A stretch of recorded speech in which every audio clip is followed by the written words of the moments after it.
Glad you're here. I've got books at the front. If you have not grabbed a book, you can grab one of those before the night's out. You won't really need it this evening, but you can get one on the way out if you need one. There's an outline, packet of notes. I've got a few up here, and I think Corey put some in the back if you need them. In your book, there's a schedule for the whole course this fall. And I just want to mention a couple of things. We're reading a book called The Universe Next Door by James Sire. It's in its 6th go-around of printing, which tells you that it's a good book and people like it. Those two things don't always go together. Sometimes people like bad books, and sometimes the opposite is not true. But it's a solid book, and people have enjoyed reading it and benefited from it. And if you were to take some sort of basic level philosophy, worldview class at a Bible college, a lot of them would use this as the textbook. So that's what we're using. And when I put these together for you guys, these institute classes, I'm trying to approach the same topic a number of different ways. So that's why I'm giving you a book. I hope you read it. If you don't read it, I'll never know the difference. It's not like there's an exam or you're signing an oath or anything like that. But I hope you read it because I'm putting stuff in front of you that's solid. So you can read the material in the book. We're going to talk about it when we come in here on Tuesday nights. I'm giving you see on the schedule, a video each week that dovetails, piggybacks on, goes along with whatever it is that we're talking about week to week. And so the video this week is James Anderson, What's Your Worldview? You can find it on YouTube, Ligonier Ministries, and I give you the date so you can search all that stuff up. So it's good to hear the same thing from multiple voices. So that's why I give you those videos. And then the last week, we did this with preaching, and it was very straightforward with preaching. The last week, we're going to have guys preach. But the last week of our Worldview class, we are going to have an opportunity for you to share with us. And that last week is going to look a little bit different than the last night of preaching class did, but we'll come to that in a little bit. And again, the point in that last night of class is not just I couldn't think of anything to say the fourth week. It's really to say that's a great way to learn something. Like if you're going to learn preaching, you should listen and read, and then you should preach and actually do it. And if you're talking about worldview, you should read a little and you should listen a little, and then hopefully some of you guys will be eager to stand up and do some worldview analysis. So we'll talk about that. One correction on this schedule that I want to draw your attention to, as far as assigned reading, on Tuesday, October 12th, it says chapters 5 to 9. I intended that to say 5 and 9. So rather than a dash, a comma, or a slash, or something like that. Chapter 6, 7, and 8 are really good. And if you really want a deep dive, a deep dig on some worldview stuff that can really make your head hurt, jump into those chapters and wade right in. But those are challenging chapters. And so as we think about the course of the class, the chapters that we're going to stick with are 1, 2, 3, 4, 5, 9, 11, and 12. And to be honest with you, the chapters I've put on this course schedule are the chapters that you might have some likelihood of encountering somebody who has that worldview. And those middle chapters, there's a lot of people on the planet who hold those worldviews, but the likelihood of rubbing shoulders with them in Odessa, Texas is not zero, but it's much lower than some of the other things that we're going to discuss. So there's a sort of an overview schedule for the class. The aim of these classes, I talked to you about this last time when we talked about preaching. The aim of these classes pulls from 2 Timothy 2:2, and I'll throw it up on the screen for you. Paul says, what you have heard from me in the presence of many witnesses, entrust to faithful men who will be able to teach others also. So Paul's writing to his protege, Timothy. Timothy's reading a letter from his mentor, Paul.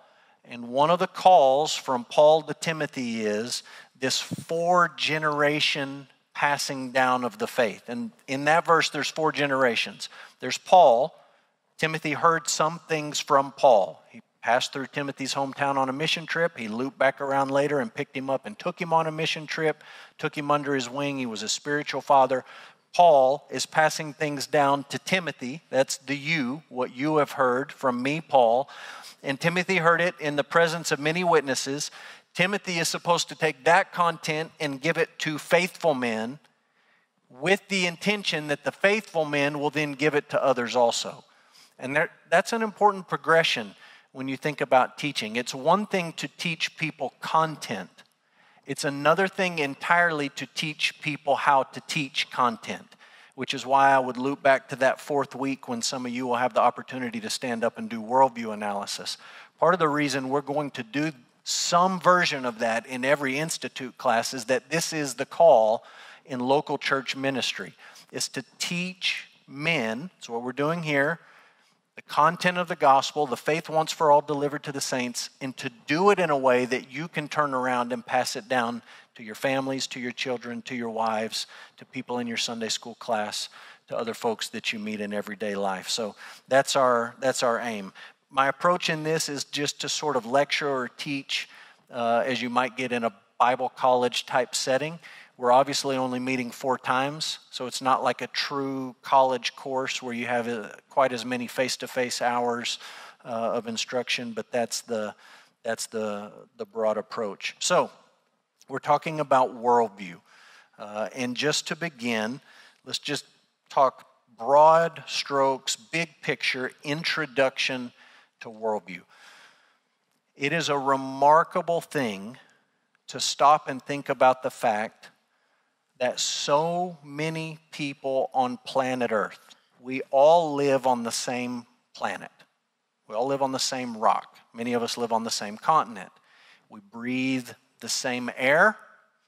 If you've traveled overseas, you know that we prepare our food differently and we flavor it differently, but it's mostly the same stuff mixed up differently and prepared differently. I mean, we eat the same basic stuff. We live in the same place. We breathe the same air.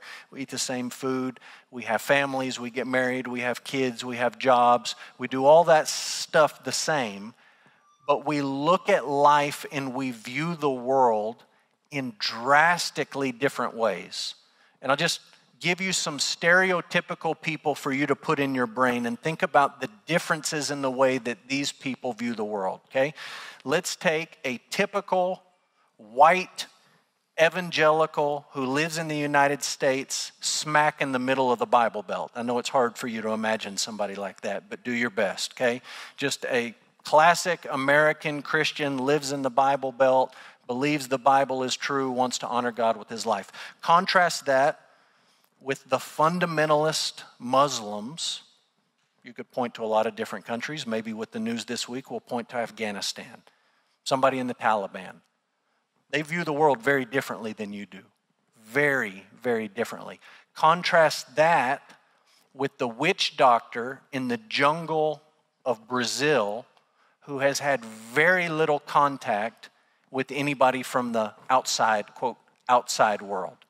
Now you've got a third view of the world that is very, very different than the first two. Now let's go to Germany, where they're really strict in the airport and they'll yell at you if you don't follow their rules when you're traveling during a pandemic. Let's go to Germany and let's go to a university and let's meet a naturalistic, atheistic evolutionist who teaches in a university. Now you have another completely different worldview. They live on the same planet that we live on. They breathe the same air. They do the same basic thing every day. They wake up, they work, they try to do something productive, they get tired, they go to sleep. They're trying to get through life, but they view the world very, very differently than we do. Now let's go down to India. Let's go to India where there are more gods than people, and watch somebody bowing down to a statue, burning incense, ringing bells, not wanting to harm the cow, et cetera, et cetera, et cetera. I mean, those are people who live on the same planet, and they look at life on the same planet, and they view it completely differently from each other. They all get married. They all have kids. They all do their best to keep their kids alive and then get their kids out of their house in one way or another. We have a lot of things in common, but the way that we view the world is completely, completely different. Now, that's comparing cultures around the world. Now, let's just compare cultures within the United States. Polls tell you, if you believe polls, that something like 80 to 90% of Americans believe in God. It's not putting any definition on God. It's not qualifying who he is or what he's like, but it's just saying, do you believe in God? Is there a higher power? Is there a deity? The overwhelming majority of Americans say, yes, I would affirm that. And yet, politically, we're not an 80-20 country. We're not a 90-10 country. We're pretty much a 51-49 country, depending on the year. And things just come right down the middle. And we're all living in the same country. We're all using the same money. We're going through the same educational process. And yet we end up looking at the world in drastically different ways. People disagree about political ideology. What should our presidents, our governors, our congressmen, our senators, what should they do? People disagree about the afterlife. Who gets to go to heaven? How do you get there? How do you know who gets to go there and why they get to go there? People disagree about the exclusivity of Christ. People disagree about the value of human life. There's all this disagreement. We live in the same place. We experience the same things, and yet we don't process it in the same way. The biblical answer to that, explaining why that is the way it is, would be sin. Biblically, we would say sin is a problem in the world. In Romans 1, Paul lays that out very clearly, right? He's talking about the effects of sin and fallenness on mankind, and he lays it out in Romans 1 so clearly. He says, they know the truth about God, but they suppress it and they push it down, and it leads them into idolatry, and it leads them into immorality, and it leads them in all sorts of different directions. People that live in the same place, they take the knowledge of God they have and they sinfully suppress it and reject it and refuse to listen to the truth, and they end up believing completely different things than you and I believe. That's the biblical answer. If you wanted to know what's the philosophical answer, we would say people have different worldviews. Now, I'll just be very blunt with you. I loved seminary. I loved Greek class. I even found a particular joy in Hebrew class. I like the Old Testament stuff, the New Testament stuff, the systematic theology stuff. I don't like philosophy classes. I had to take a basic philosophy class and I had to take an extra philosophy class. It was epistemology. We're going to talk about epistemology tonight. It was the hardest class I took at seminary. I spent half the time saying, I have no idea what these guys are talking about. Absolutely no clue what they're talking about. So philosophy is one of those things that for me, I hear it and I think, I don't really get into that. But that's really what we're talking about when we talk about worldview. How is it that so many different people live in the same place at the same time, have the same experiences, and they interpret all of it completely differently? The answer to that is worldview. So, what is a worldview? You can think about it like a pair of glasses. And I don't know if you noticed the cover of the Sire book, but on the cover of the Sire book, on the new edition, the word door is a pair of glasses, right? And they're saying to you, worldview is like a pair of glasses. It's like a pair of glasses with a particular tint or a particular shade, and when you put those glasses on, it colors and it changes everything that you see through those glasses. That's what your worldview is. It's a pair of spectacles that you put on, and it makes some things sharper, some things blurrier, some things brighter, some things duller. It affects the way you see life, the way you literally, to coin a phrase, view the world. You can also think about it, if you don't like the glasses analogy, you can think about it like an operating system on a computer. Okay? I can take my Apple phone and I can type an email on this phone and I can send it to you on a PC, computer, desktop computer.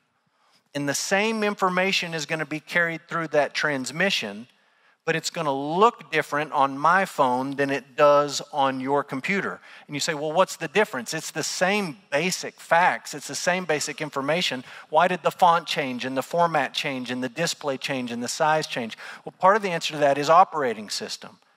Those two devices are running off different operating systems. The evangelical in the United States, the Muslim in Afghanistan, the witch doctor in Brazil, the atheist in Germany, who did I leave out? The statue worshiper in India. They're all running different operating systems. They're all looking at the world through different glasses. That's what worldview is. So, to start off, I've given you 6 definitions of worldview. I want to read them. I'm trying not to just read things to you in these classes, but I just want to read through these. 3 of them come from a guy named Ron Nash. He's a great Christian philosopher.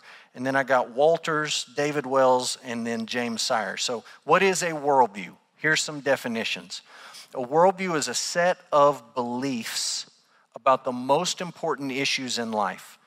Instead of thinking of Christianity as a collection of theological bits and pieces to be believed and debated, and by the way, that's how most Christians in the United States think about Christianity.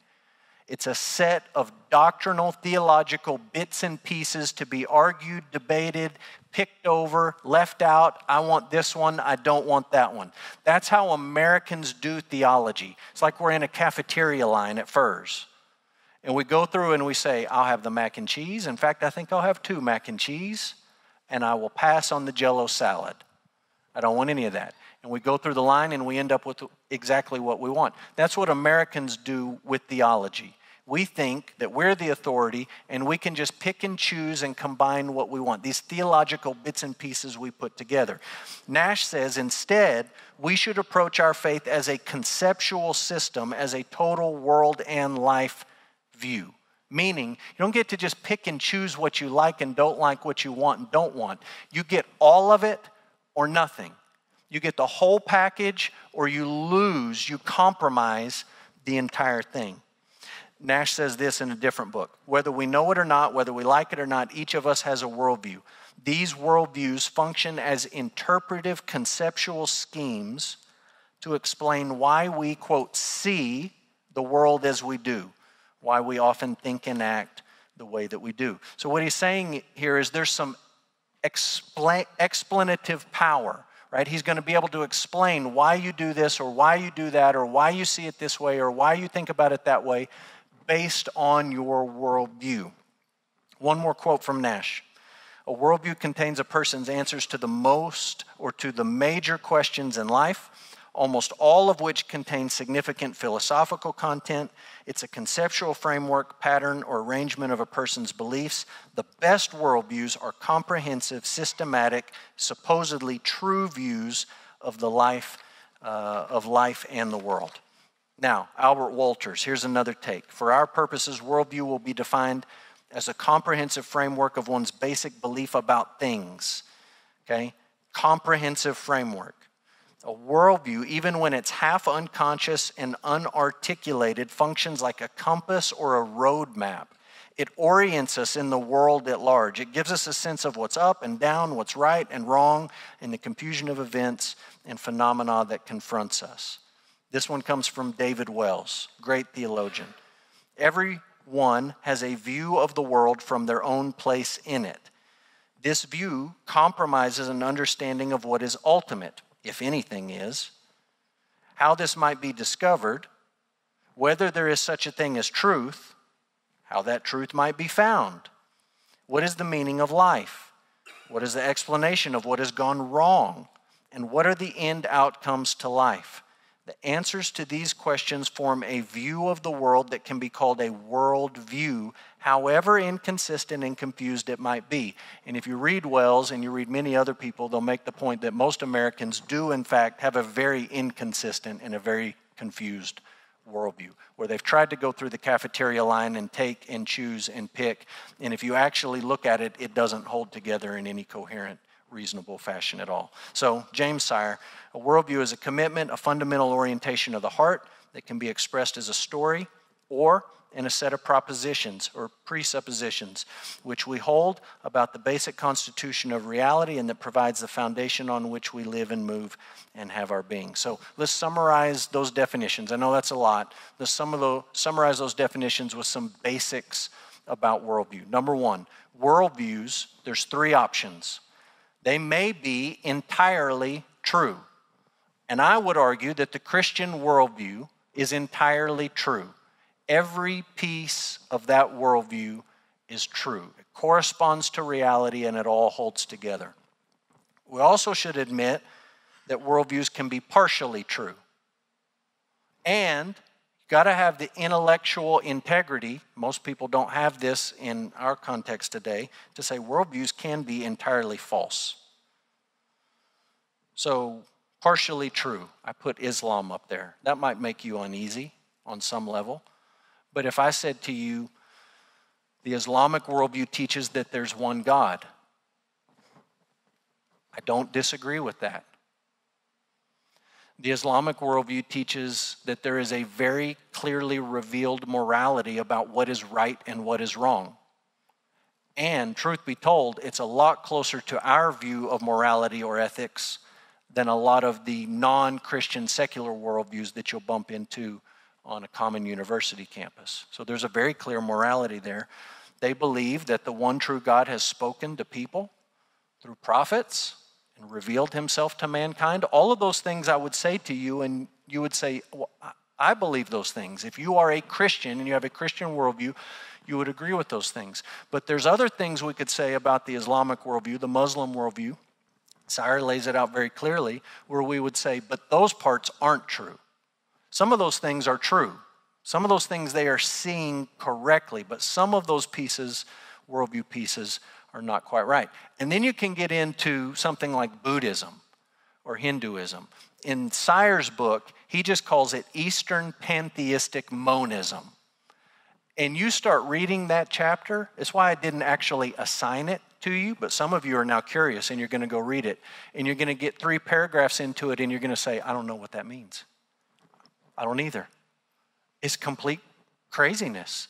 It really has absolutely nothing in common with the Christian worldview. I mean, you set them side by side and you just come away saying these are 2 entirely different ways of looking at the world. And if you're going to posit that the Christian worldview is entirely true, by definition, that worldview that is entirely different has to be entirely false. So that's where we'll start. Let's add this. Worldviews may be held consciously or unconsciously. So some people are very much aware of what their worldview is, the things that they believe and why they believe them, and they can articulate all the things that we're going to talk about tonight as far as worldview pieces. Most people can't. Most people have no idea that they have a worldview. Most people are like the fish in the water that doesn't realize he's wet, or the human being walking around that doesn't even realize they're breathing. It's just sort of a default operating system that is working behind the scenes in their brain or in their heart. And it's coloring and it's affecting everything that they see and think and feel and do and all the rest of it. But it's not even something that they're aware of on any level. Worldviews may be consistent or inconsistent. I would argue that the Christian worldview is consistent, meaning it has integrity, literally meaning it all holds together. It's like a puzzle that has all the pieces and they all fit together, and you don't get down to that last piece and say, where's that last puzzle piece? They didn't put it in the box. That's what everybody says. They didn't put that piece in the box. No, it's on the floor, under the rug, or somebody stole it or whatever. Other worldviews are not consistent at all. It's literally like you took half the pieces from one puzzle with half the pieces from another puzzle and you put them in one box and you said, there, put them all together. And you can put some things together, but eventually you're going to run up to something you say, that just doesn't fit. It doesn't belong there. So worldviews, they can be consistent or they can be inconsistent. We're going to come back to that idea. Last, fourthly, everyone has a worldview, whether they realize it or not. Everyone. Many people in our culture do not realize they have a worldview, and many do not live according to their worldview. And I thought about that statement today. Part of me wanted to scratch it and change the way that that's written, but I think it makes the point. You could look at that last phrase, many people do not live according to their worldview, and you could say, actually, everyone lives according to their worldview. That would be a accurate way of looking at it. What you might say is that people don't live according to the worldview that they think that they have. People are inconsistent when they think about, this is how I view the world and this is how I'm going to live my life. Many times those things don't line up at all. So you really could look at that and say, no, that's completely wrong. Actually, people always live out their worldview, and the way that people live is actually the tell that shows you what their worldview really is. You could think about that a couple different ways. So let's talk about worldview categories. I quoted Ron Nash earlier. I think Ron Nash's stuff is great on worldview. He breaks it down into 5 categories, but we're reading Sire, and I really like his breakdown better. He gives you 8 basic worldview categories. So for those of you who have read, this is familiar to you.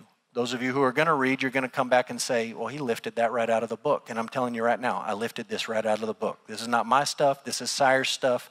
And it's really, really solid stuff. It's really helpful. So we're going to go through these 8 questions, and we're just going to talk about each of them briefly. Question number 1. This is an important piece of a worldview. What is prime reality? And I know that that phrasing is weird. You have never heard me stand on this platform in a Sunday morning prayer and address the great prime reality up in the heavens, nor will you ever hear me.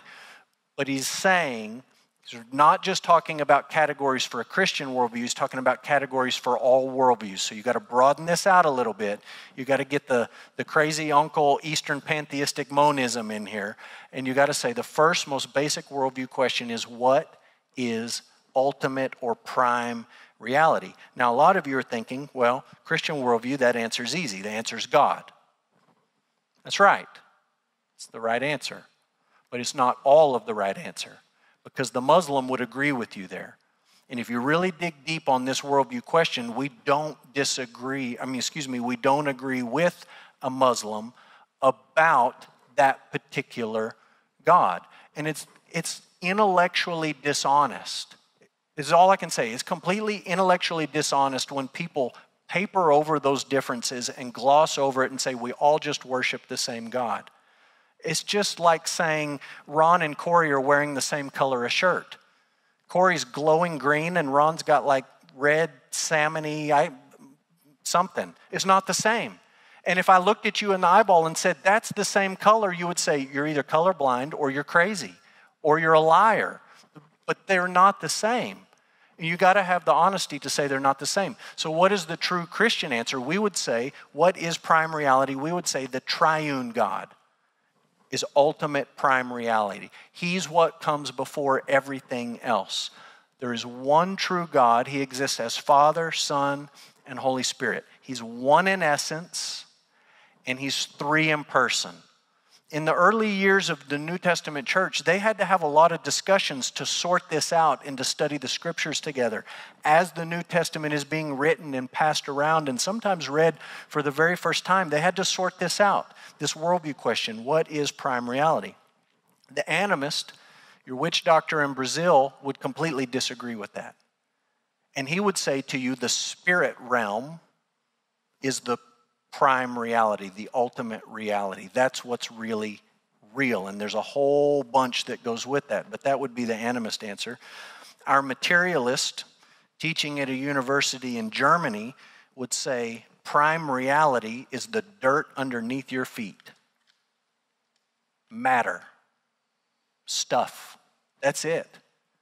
That is the ultimate. And you have just somehow or another come from that. And all of it can be reduced to just dirt, carbon atoms, protein molecules, however you want to break it down. That would be their answer. The Hindu, if you get into the chapter on Eastern pantheistic monism, would say it's Atman and Brahman, the individual soul being united with the cosmic soul. And already you're like, that is the weirdest thing I've ever, it's weird. But that's the answer. You're part of the ultimate reality in that worldview. You're part of it. That's why somebody like Shirley MacLaine can go on national television back in the day and say, I'm God. And Christians everywhere lost their mind saying, clearly you're not. you're Shirley, and you act in movies. But in her worldview, she's connected to the prime reality. Postmodernism is one of the chapters in this book. He's got a great chapter on postmodernism. Postmodernism would say probably a lot of different things, but one common answer from the postmodernist would be, what is prime reality? The game that we play with language to try to control each other. We just box people into verbal corners with words, and it's all a power play for me to control you or you to control me, and we just play this back and forth game. That's ultimate reality. So you've got to answer that question, what is prime reality? Question 2, what is the nature of external reality? That is the world around us. How do you explain the church parking lot in the Permian Basin, in the state of Texas, and the continent that we live on, and the world that we live on, and the solar system that we're part of, and the galaxy that we're part of, and the universe that we're in? How do you explain all that stuff out there? Was it created, or is it eternal? Your answer to that question is going to have massive impact on the direction your worldview takes. Is it created, or is it eternal? Is there order to it, or is it complete chaos? People disagree. Some people look at it and say, no, it's orderly, it's predictable, we can study it, we can learn what's going to happen, we can understand it. And other people say, no, it's completely chaotic and crazy. Is it only physical out there? Or is there something spiritual out there external that's real? I think a lot of Christians would say there's something spiritual out there that's real, and then we would probably live our everyday, day-to-day lives if it's only physical. We tend to neglect that spiritual realm as Christians, at least in the West. And we say, yes, there's spiritual things, angels and spiritual beings and heaven and hell. There are these places out there external. But really, we live our lives as if the physical is all that exists. This is crazy, but under this worldview question, you would put stuff like the simulation hypothesis, like the Matrix movies. You live in a computer simulation. Prove to me you don't. You're programmed into it. You don't know any better. You're just a figment of some brain in a test tube lab being poked and prodded and stimulated. How do you know that you're not the figment of somebody's imagination? How would you not know any different? What's the nature of external reality? Question 3, what is a human being? And I told you Sunday that you live in the age of anthropological heresy. This is the worldview question that has gone completely haywire in the West in the 21st century. What is a human being? Are we animals? Are we machines? Are we economic units and producers? Are we sexual beings? That was Freud's answer to this worldview question. What is a human being? It's an organism, living organism, created to have sex. That's the worldview answer that he would posit there. Are we divine? Are we part of the divine? Can we connect to the divine? Do we get to decide who we are, or does somebody else decide who we are? What is gender? What is sexuality? What is marriage? What's the relationship between parents and children? What's the nature of the relationship between men and women in a home or in a church? All those are questions that boil down to this worldview issue. What is a human being? The Christian worldview would say a couple of things. We're created by God. We're creatures. We're not ultimate. We belong down in question 3, not up in question 1. Okay, we're creatures. We're created in God's image, meaning we're created unique amongst everything else that exists, different, and for a special purpose, and that purpose is to know God and to glorify God. And if you stop there, you haven't gone nearly far enough. What is a human being? Somebody who is sinful and born separated from God because of their sin. That has to be part of the Christian answer for what is a human being. You have to include that category of sin. And a lot of worldviews don't. A lot of worldviews would say, no. whatever you are as a human being, you're not sinful, you're not fallen, you're not broken in any sense. You are exactly the way that you ought to be. So you got to answer this question. Question 4, what happens to a person at death? What happens when you die? The naturalist in Germany says you came from the dirt and you're going back to the dirt and you're going to be worm food. That's what happens to you after you die. You're gone. The chemical synapses firing in your brain stop. Somebody pulls the plug is pulled, and then that's it. There's no more of you. Your physical body may be here, but when it decomposes, that's it. You're completely gone, and that's what happens when you die. The Hindu, what does the Hindu say? Well, you die, then you're born again, and your position when you're born again is based on how you lived in the previous incarnation. You're going to be reincarnated, and eventually you're trying to work yourself to complete unity through this process of death and life and rebirth and reincarnation, trying to work your way towards unity with what is ultimate reality. The Hindu says ultimately you are like a drop being subsumed by the ocean. And the Buddhist has an interesting twist on that. The Buddhist thinks that ultimate reality is nothing. And that what happens when you die is you're like a candle that gets snuffed out. You don't even get to be part of the ocean. You just gone. And that's the goal. What happens when you die? The Muslim says you're going to be judged, which we would say, well, we believe that. The Bible talks about that. Man is destined to die once and then to face judgment. But we understand that left to ourselves, because we've talked about this on What is a Human Being, we're in big trouble at the judgment, and our only hope is Jesus Christ and the grace of God. And the Muslim would say, no, it's all on you. It's going to be weighed out in a scale. That's what happens when you die. Question 5, this is a huge one, a huge one. Why is it possible to know anything at all?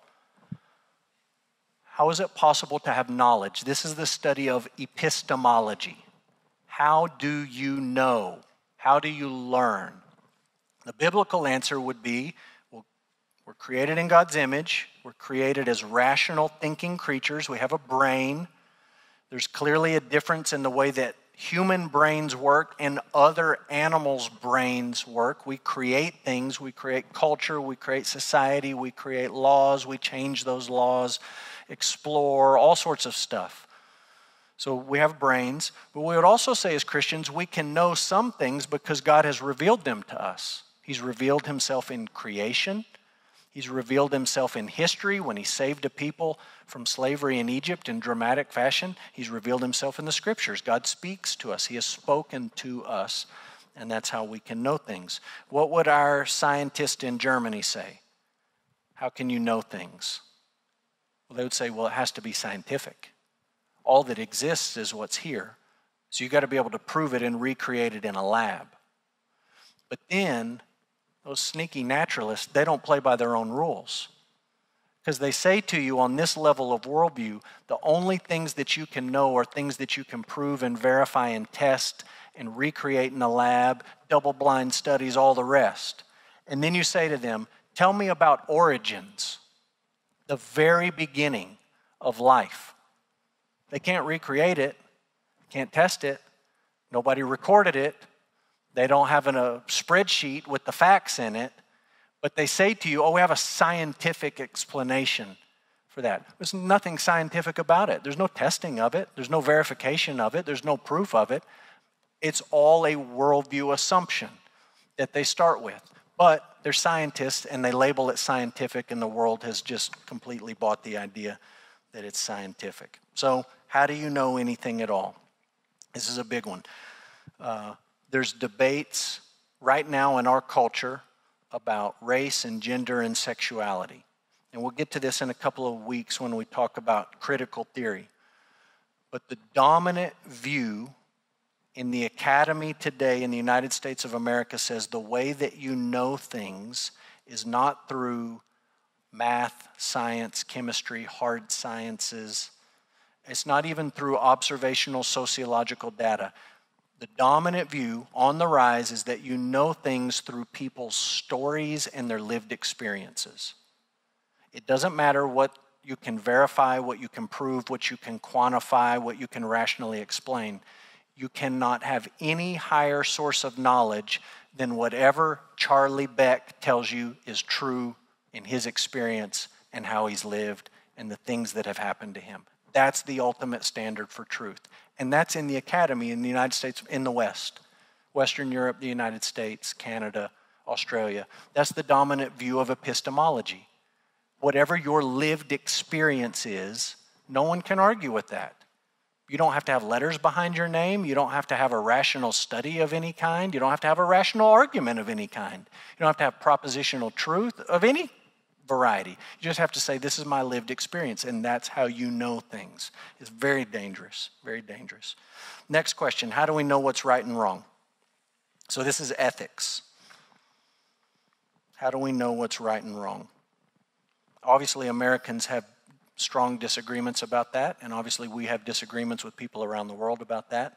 It's a worldview difference. Next question, what's the meaning of history?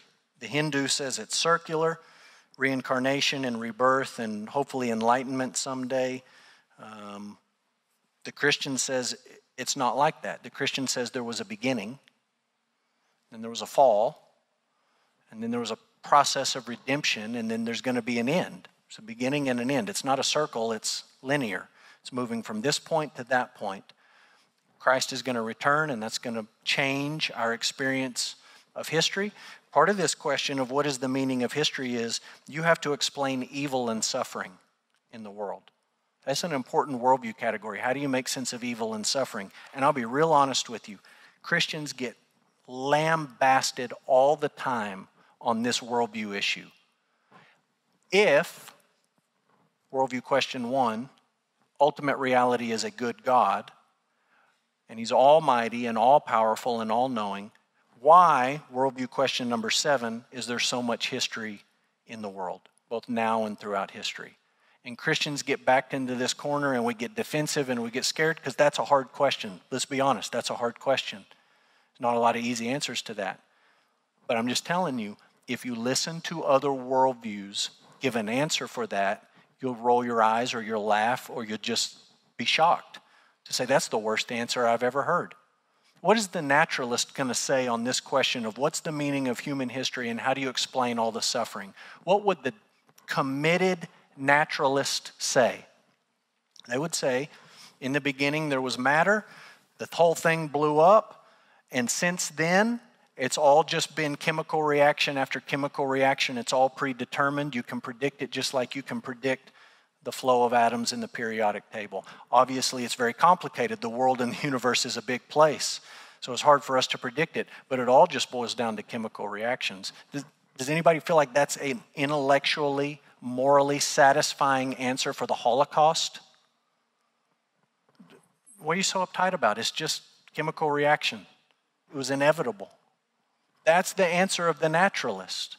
Their answer is not any better than our answer.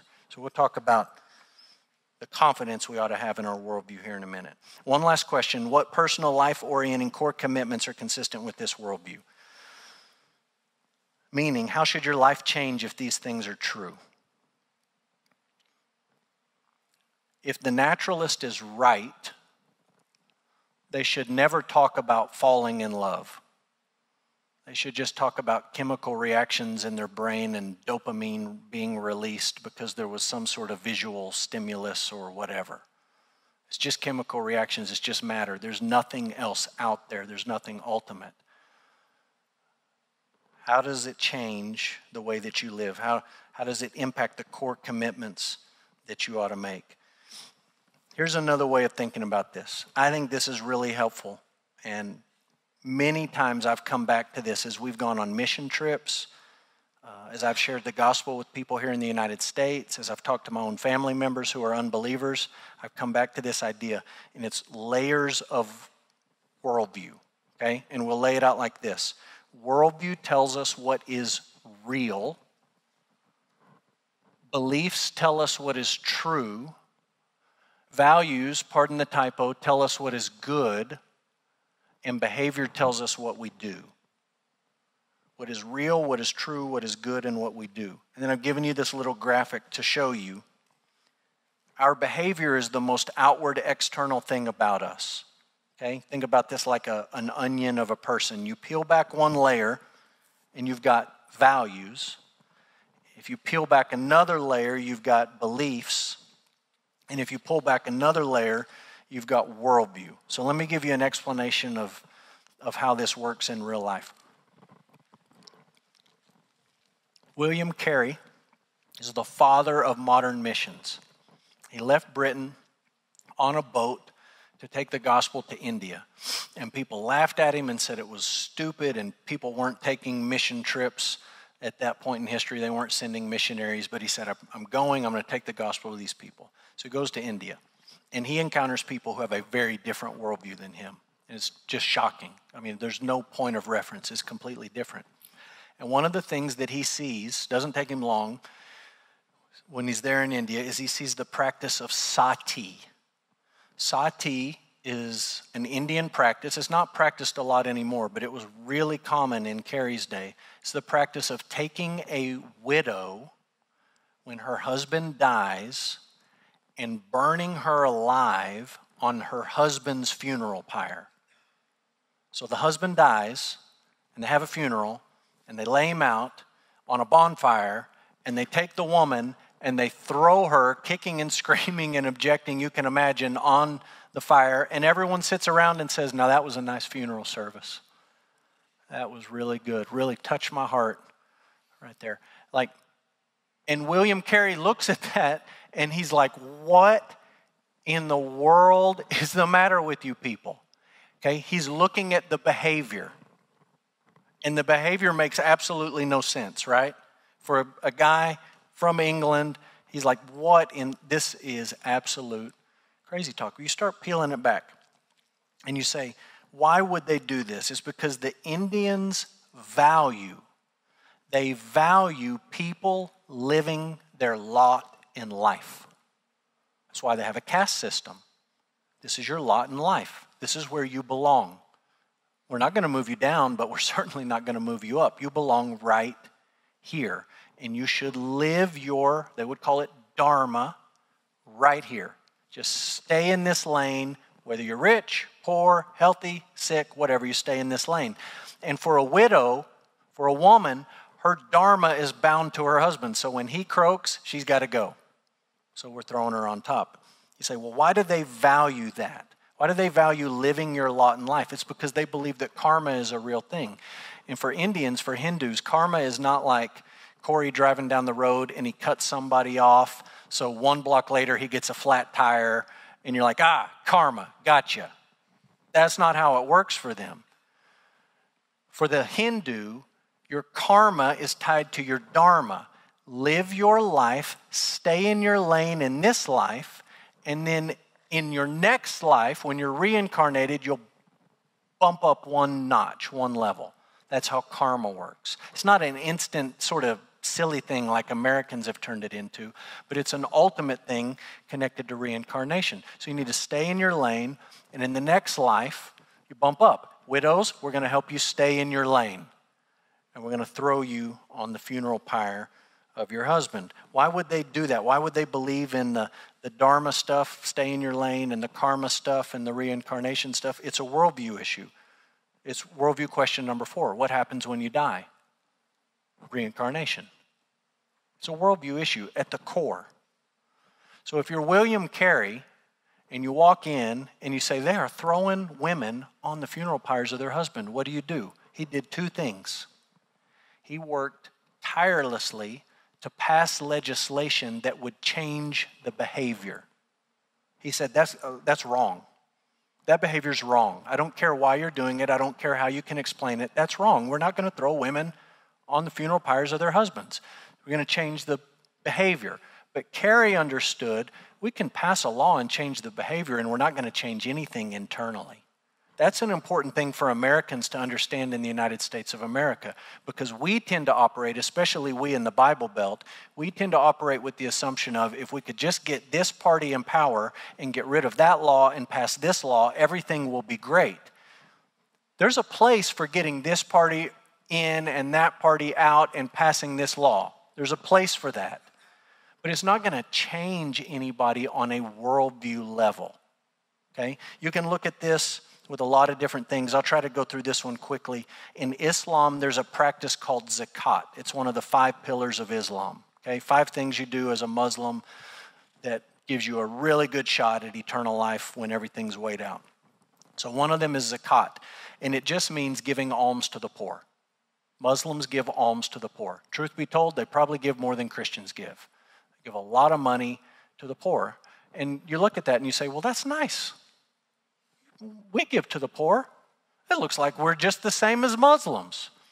When you start pulling back the worldview layers, you realize, why do they do that? It's because they value generosity. Why do they value generosity? It's because they believe that they have the ability to work their way into some eternal reward. Well, why in the world do they believe that? Well, it's a worldview issue.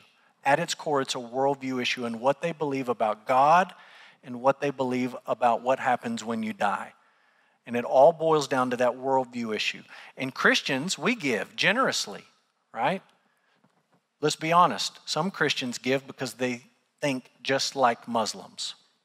They think, I'm giving because it's going to give me a good shot in the afterlife. When Christians do that, they're not operating out of a Christian worldview. They're basically borrowing from a Muslim worldview, if you want to think about it that way. But ideally, Christians give because we value generosity. Why? It's because we believe that God, the prime reality in the universe, is both good and generous, and that He owns everything, and that the stuff that we have really isn't ours. It's stuff that He gave us.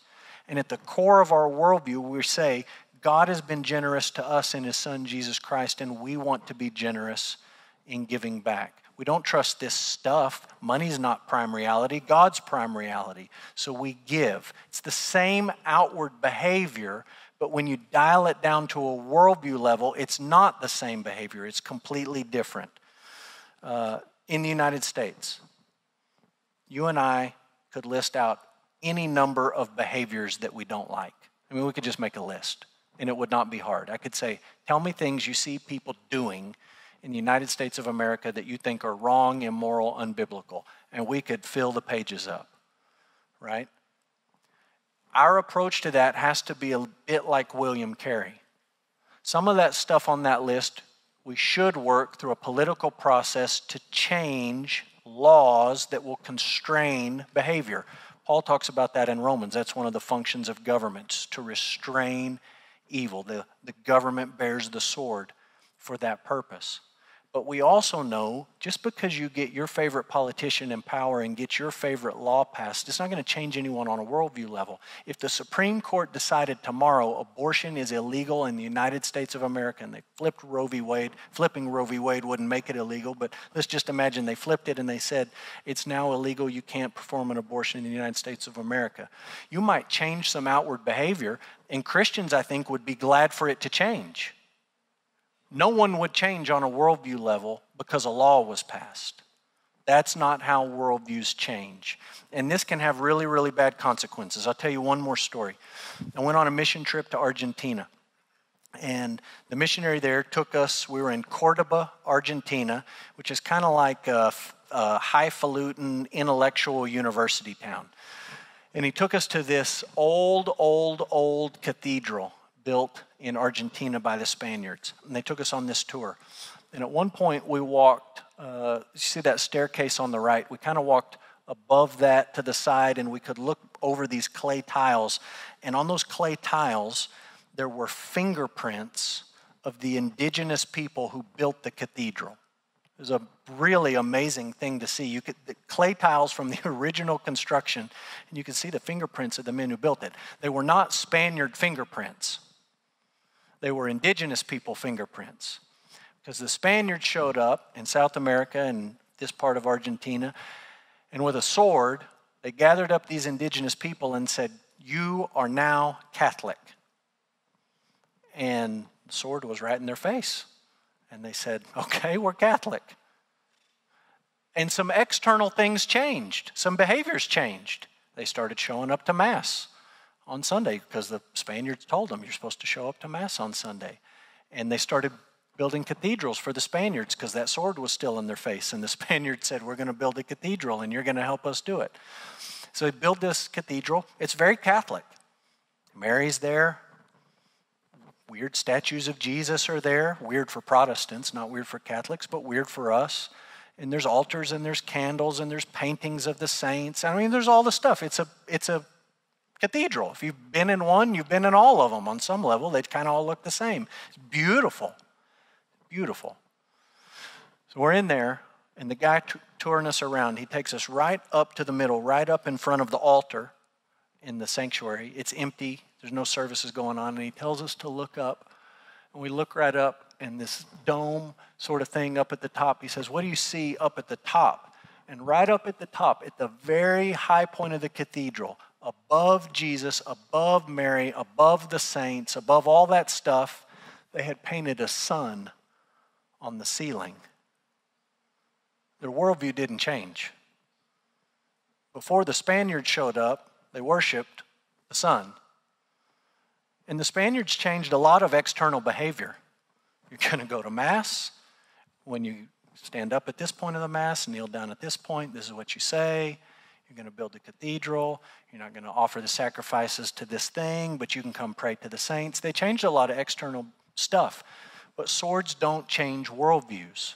It's not how it works. And it didn't change the worldviews of these indigenous people. And they built this thing with the sword in their face. And then when the Spaniards weren't looking, they painted a sun at the top and said, well, just let's be real clear. We're still worshiping the sun. You can change all the external trappings of it, but nothing changed at the core. And that's why I like this little picture. This got these worldview layers. At the core is our worldview.